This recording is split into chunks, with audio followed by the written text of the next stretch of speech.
गाना में कह रहे थे कि एक मर्द पर 3-3 गो नारी, लेकिन जानते हैं 20वीं सदी में कहा जाता था कि बच्चे होंगे 3, कि 20वीं सदी में कहा जाता था कि बच्चे होंगे 3। आया सदी 21वीं, बदल गया सीन। ससुरा वो बच्चा होता है 1 और बाप होता है 3।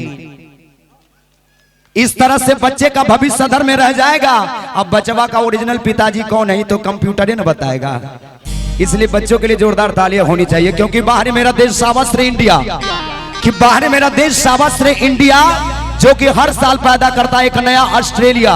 कि कोई देश आगे है कल कारखानों में तो कोई देश आगे है रॉकेट उड़ाने में। जानते हैं चाचा जी अपना भी देश आगे है किस में? खाली जनसंख्या बढ़ाने में। 142 करोड़ हो गया।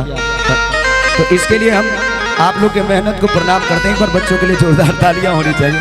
इसी तरह हिंदुस्तान को नंबर 1 बनाए रखिए। कि ये पहुना यही मिथिले में रहूना, ये पहुना यही मिथिले में रहूना, कि जौने सुखबा ससुरारी में, कि जौने सुखबा ससुरारी में, तवने सुखबा कहूना, ये पहुना यही मिथिले रहूना। थोड़ी तालियां होनी चाहिए, तालियां। पहुना यही मिथिले में रहूना, जौने सुखबा ससुरारी में,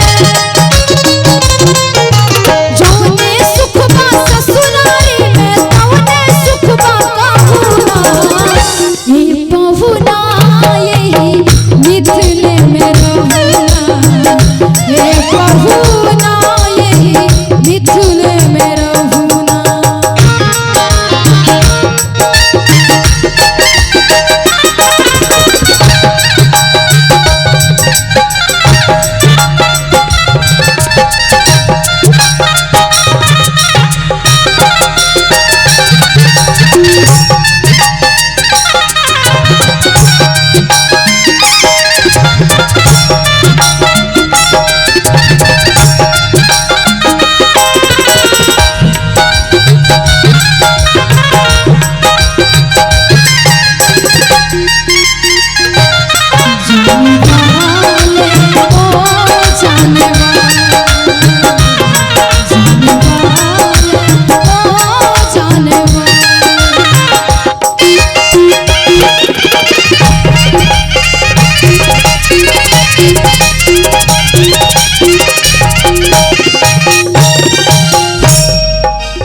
आगे लक्ष्मण जी बोले कि पहले लाभ बताइए, बिना लाभ के हम लोग रहने वाले नहीं हैं। सखिया बोली पहला लाभ, रोज सवेरे अपटन मन के इतर से न होइबो,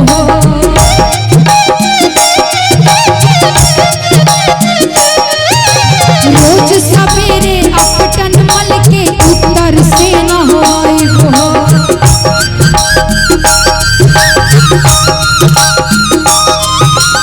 एक महीना के भीतर करिया से गोर बनाइबो।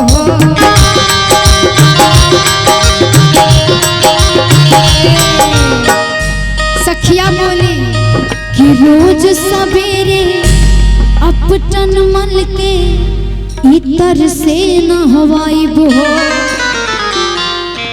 एक महीना के भीतर करिया से गोर बनाइबो, कि झूठ कहत ना बानी तनिको, झूठ कहत ना बानी तनिको,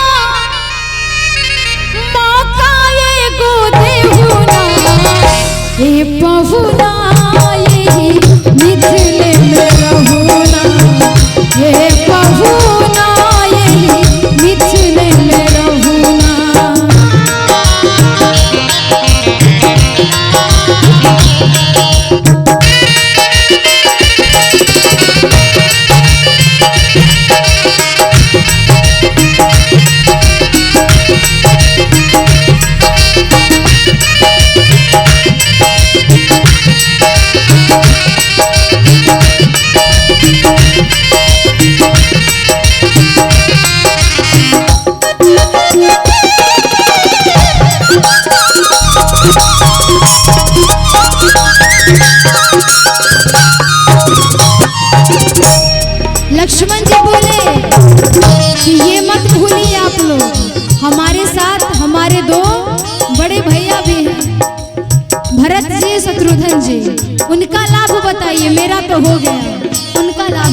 सखिया बोली नित्य नवीन मन भावन व्यंजन पर सब कंचन थाली।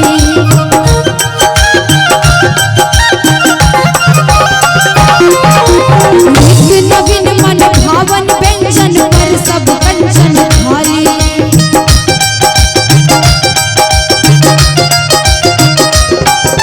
स्वाद भूख बढ़ जाए सुन साली सरहज के गाली। ओ स्वाद भूख बढ़ जाए सुन साली सरहज के। सखिया बोली आप लोग बिल्कुल चिंता मत कीजिए कि नित्य नवीन मन भावन व्यंजन पर सब कंचन थाली। स्वाद भूख बढ़ जाए सुन साली सरहज के गाली। क्योंकि हम लोग ससुराल में जाए और गाली नहीं हो तो मजा नहीं आता है कि बार बार हम तरफ निहोरा, बार बार हम तरफ निहोरा कि औरी कुछ ले हुना ए बहुना मिथिल में रहुना हे बहुना यही मिथिल में रहुना। राजू भैया यही में हमने के भोजपुरी देहाती के भाव लागल। पति छोड़ के परदेश चल जाता रे औरत कहतरी जेकर बलमा बसेले परदेश रे सखी। जेकर पियावा बसेले परदेश रे सखी। ओकर ससुरा से नीक नहीं हरवे जेकर राजा जी बसेले परदेश रे सखी। ओकर ससुरा से नीक नहीं हरवे जेकर पियावा बसेले परदेश रे सखी।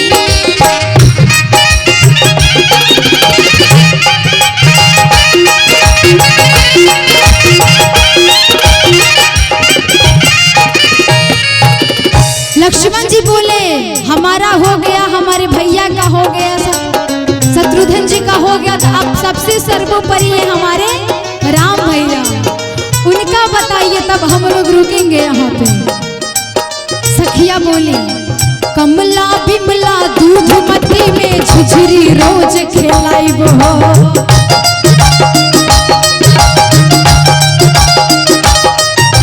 कमला बिमला दूध मती में झिझरी रोज खिलाइब हो।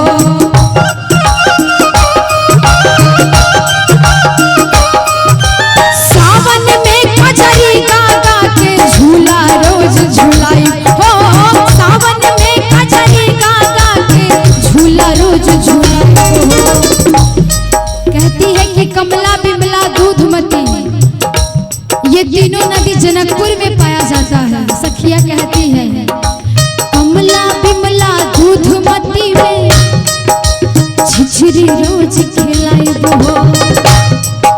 सावन में कजरी गा के झूला रोज झूलाई हो। सावन में कजरी गा के झूला रोज झूलाई हो। और क्या पवन देव से करपनी हो रहा, पवन देव से करपनी हो रहा और कुछ कि पवन देव से करपनी हो रहा कि तन धीरे धीरे बहुना ए बहुना यही मिथिल में रहुना। ए बहुना यही मिथिल में रहुना। जौने सुख बा ससुरारी में, जौने सुख बा ससुरारी में तवने सुख बा बहुना। हे बहुना यही मिथिल में रहुना। हे बहुना यही मिथिल में रहुना। हे बहुना यही